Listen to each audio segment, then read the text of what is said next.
Drug suspect ang naaresto sa isinagawang buy-bust operation sa Valencia City, Bukidnon.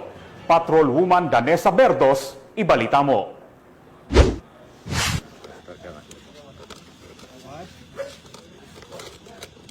Arestado ang isang drug suspect sa sinagawang joint buy-bust operation ng City Drug Enforcement Unit, Bukidnon Provincial Intelligence Unit, RMFB-10, 103rd MC, Padilla 10, katuwang ang mga kapulisan ng Valencia City Police Station sa Barangay Bagong Taas, Valencia City, Bukidnon. Kinilala ni Police Lieutenant Colonel Brian M. Panganiban, officer in charge ng Valencia CPS, ang drug suspect na si alias Joel.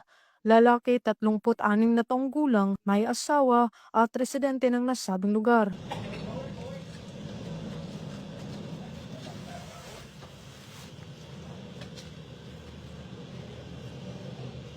Sa ikanasang joint buy-bust operation ay nagresulta sa pagkakumpiska ng mga pakete ng hinihinalang shabu na may standard drug price na 37,400 pesos, isang cellphone at isang 500 peso bill na ginamit bilang buy-bust money. Ang suspect ay nakaharap sa kasong paglabag sa RA 9165 o Comprehensive Dangerous Drugs Act of 2002.